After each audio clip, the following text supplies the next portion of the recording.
ساتوی پسرو وینو دا د شهیدانو کور دا د باتورانو کور دا د باتورانو کور دا د باتورانو کور دا د باتورانو کور ساتوی پسرو وینو دا د شهیدانو کور دا د باتورانو کور دا د باتورانو کور دا د باتورانو کور دا د باتورانو کور د بالغ ملي رادیو قدرمن اوریدونکو سلامونه او نیکی هیلې مې ومنئ. اوس هم پام کړئ د دې ساعت خبرونو ته. ویان بشیر بشر دوست د مزار شریف په شاریناو کې د 25 کیلومتره سړک قیریزۍ د شاوخوا 6 میلیونه امریکایي ډالرو په لګښت پیل شوې.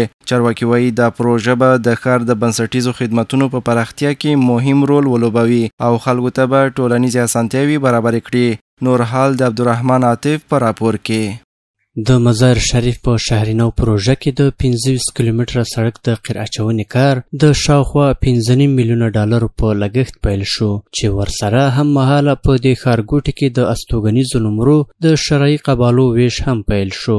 د دغه ښارګوټي مسؤلین وایي چې د قبالو د ویش ټول قانوني پړاوونه له اړوندو ادارو سره په همغږۍ ترسره شوي او موخه په دې ښارګوټي کې د استوګنیزو نمرو څښتنانو ته د اسانتیاوو رامنځته کول دي.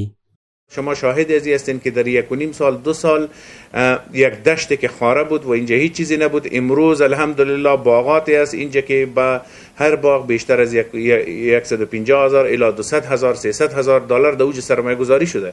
این سرکایی که امروز شما شاهد افتتاح قیریزی ازی بودین، یکی از به طول 25 کیلومتر است که انشالله تا 2 الی 3 ماه بخیر کارش تکمیل میشه. د بلخ مرستیال والی او د ولایت مقام د دفتر رئیس په شهریناو کې د ځمکو د شرعي قبالو د ویش او د یاد سړک د قیر اچونې چارو پیل د دې ښارګوټي د پرمختګ او پراختیا په برخه کې مهم ګام بولي او ټینګار کوي چې له حقوقي اړخه د شهریناو پروژې ټول قانوني پړاوونه بشپړ شوي او د هیواد په کچه یو له معتبرو پروژو څخه شمیرل کیږي. این بسیار در مردم واقعا خیر عامل منفی هست، تقریبا و مردم به این فایده من از فایده میبینه و دیگر شاید امروز قواله شرعی هم و به حضور شما توضیح شوه و قرائت شوه. از خاطر که به همگی ما و شما در ولایت بلخ یک افتخار ما و شما هست که هر څوک په دې شهر کې سرمایه گذاری کا په دې مطمئن اوسېږي، داسې اشتباه چاته پیدا نشي چې په شهر کې دلته یا دعوا ده یا په اسنادو کې مشکل دی یا بل داسې کوم معنی هغه اصولي چې معنی د پیشرو د شهرک وګرځېږي هغه نه دی پاتې شوي. د یادونې وړ ده چې په مزار شریف کې د شهرینو پروژه لږ تر لږه 8,000 استوګنیزې نمرې لري چې تر دې دمه شاوخوا 80 سلنه پلورل شوي دي. د زمري د 24مې په درشل کې چې د افغانستان د اسلامي امارت د بریا ورځ ده، د بلخ ولایت اوسیدونکي او سیاسي کارپوهان دا ورځ د هیواد په معاصر تاریخ کې یو مهم بدلون ګڼي. هغوی همداراز وایي چې دا ورځ د تلپاتې امنیت، سوکالۍ او د آبادۍ د فصل پیل دی چې د مهال افغانستان د ځان بساینې په لور روان دی. د زمري د 24مې په درشل کې چې د افغانستان د اسلامي امارت د بریا ورځ ده، د بلخ ولایت اوسیدونکي دا ورځ د هیواد په معاصر تاریخ کې یوه بېسارې ورځ بولي. د بلخ ولایت یو تن اوسیدونکی محمد الهام وایي په افغانستان کې دا ډول تاریخي بدلون بیا ځلې نه راځي او نور هیڅ ځواک نسي کولی پر دې خاوره بیا یرغل وکړي. در تاریخ معاصر افغانستان دیگه فکر نکنم که روز تکرار شود. آخرین استقلالی بود که ما گرفتیم. انشالله الرحمن دیگه هیچ طور قدرتی علاقمندی نشان نمیده که بالای ملک ما تجاوز بکنن. همیشه اینا که آمدن پودشان به خاک خورده. آخرین تجربهشم امریکا و ناتو و غرب بود. د بلخ ولایت یو بل اوسیدونکی شمس الرحمن وایي له هغه وخته چې اسلامي امارت واک ته رسېدلی د خلکو امنیت، کار او ژوند ښه شوی دی.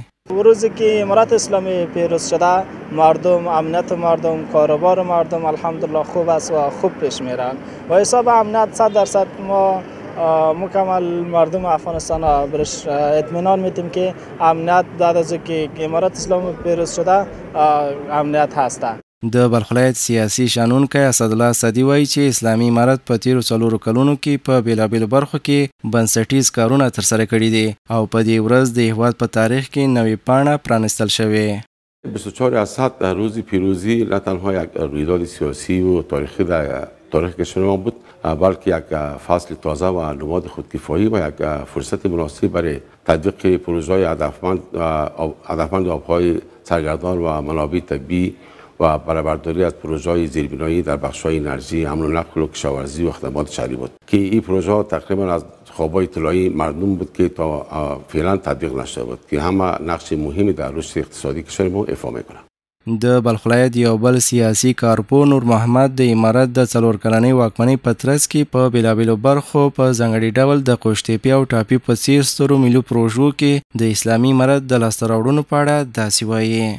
حکومت په ښه صحیح طریقې سره مخکې روان دی، ډېر ښه برنامې او ډېر ښه دستاوردونه لري په دې وطن کې، لکه څنګه چې د ټاپي پروژه ده، څنګه چې د حیرتانو قوشتېپه ده، نو داسې ډېر دستاوردونه لرو. امنیت تامین دی انشاءالله تعالی، هر سړی په خپل کاروبار باندې د خپلې مرضۍ سره مخکې روان دی، هېڅوک چاته ممانعت نه کوي، زور نشته، ستم نشته. د یادونې وړ ده چې د اسلامي امارت مجاهدینو د څو لسیزو جهاد او قربانیو وروسته بالاخره د 1400 لمریز کال د اسد په 24مه نیټه د افغانستان بشپړ واک ترلاسه کړ او د هیواد په معاصر تاریخ کې یې نوې پاڼه پرانیستله.